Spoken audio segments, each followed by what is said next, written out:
Okay, so I guess in this video we gotta talk about overreaction, because the Warriors played the Nets last night and they completely got blown out of the building. Like, they wasn't even close for a second. Well, it was for the first half of the first quarter, but even then, we already had people losing their minds about the Golden State Warriors this season. I saw people saying that Steph Curry's legacy is non-existent now. I've seen people say the Warriors should trade Andrew Wiggins. Like, this was all in the first 5 minutes of the game. Like, what are we doing, bro?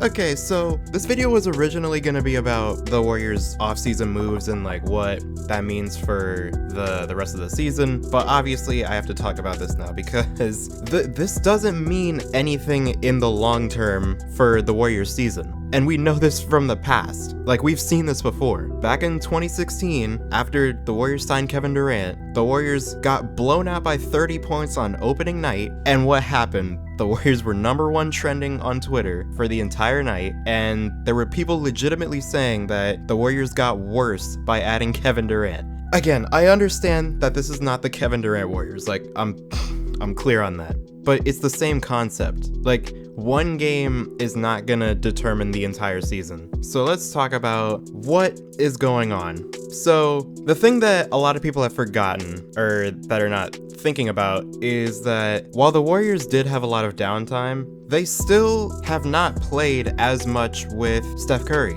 or at least the newer guys that they picked up, you know, last season and this offseason. The guys like, you know, Brad Wanamaker, Eric Paschall, Kelly Oubre, Andrew Wiggins even guys like that. Andrew Wiggins has only played, this was only his second game playing with Steph Curry. And it's the same situation with some of the other guys, like Jordan Poole only played a handful of games with him. Eric Paschall only played a handful of games with him. Juan Toscano Anderson, I'm pretty sure, only played 1 game with him. Marquise Chris, same thing. Damian Lee, he hasn't played with him since, 2019. Ken Bazemore hasn't played with him in years. Kevon Looney, like, all these guys, they need to get used to playing with him again. Now, it's not too difficult because we did see that the Warriors were getting a lot of good shots. They just weren't making them. Like, they were getting a lot of good open looks. Like, especially Kelly Oubre and Andrew Wiggins. They just couldn't make them.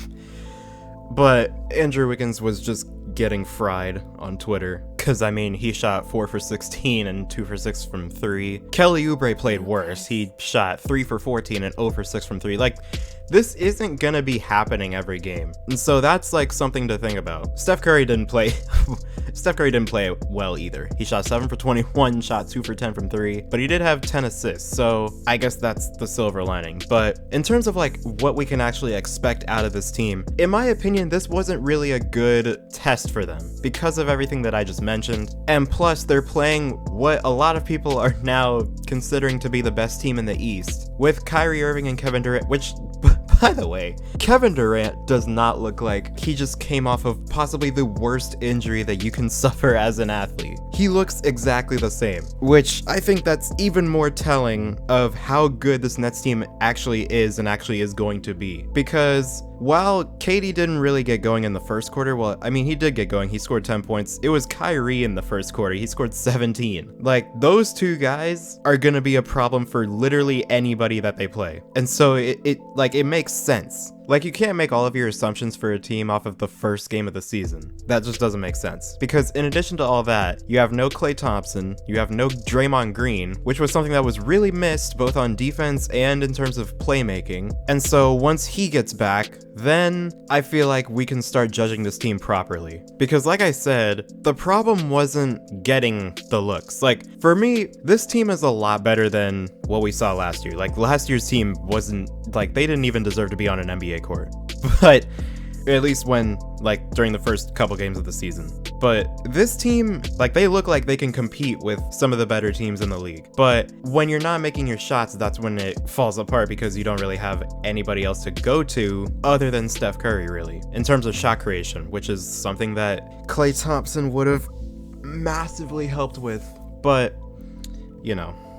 sometimes life works like that. But enough of that depressing topic. Let's talk about something that was positive about this game, like super positive, and that was our number 2 pick King James, which is what people are now calling him, but James Wiseman. So I was originally going to record this video when the third quarter ended, but I ended up waiting because I wanted to see what our bench could do in garbage time. And James Wiseman is, yeah, he's gonna be really good for this team. I can't remember how far into the fourth quarter it was, but I remember I sat in my chair and I was ready to record, and I looked back at the game, and he hit a pull-up three-pointer, and then he came down the next possession and hit a mid-range, and then he came down the next possession and caught a lob. So, like, I feel like that is, like, the perfect fit for Golden State right now, because they needed a stretch five, which is, well, I wouldn't say needed a stretch five. I think they would just prefer to have a stretch five in today's, NBA, with everything going on with, Houston and, teams like that. But yeah, he's gonna be very good for this team once he actually,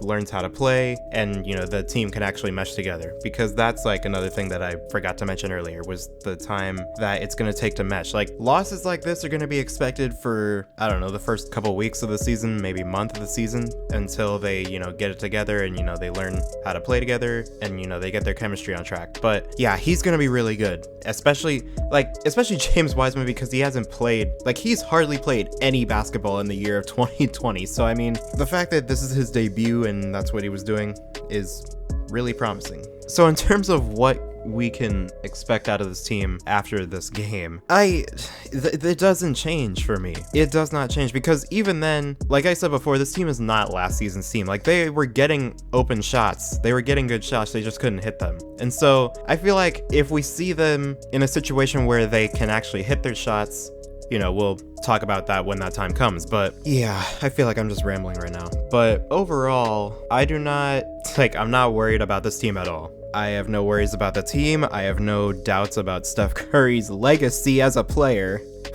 I can't believe that I actually need to say that after a game 1 loss, but I have no doubts about Steph Curry's status as a player. I mean, I don't know. I don't get it.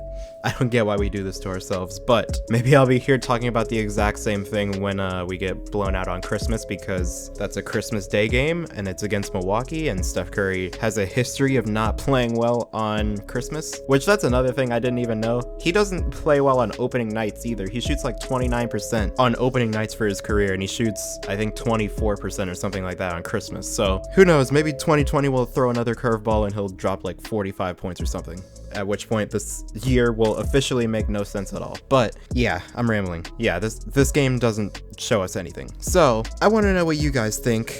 Do you think that the Golden State Warriors are now out of the playoff race after one game, or do you think that we need to see more games from them before we actually are able to make these takes and assumptions about them? Let me know what you think. But with all that being said, I hope you guys enjoyed this video. Subscribe if you're new, hit the bell to be notified when I upload, comment down below what you want to see next, and as always, I'll see you guys in the next one.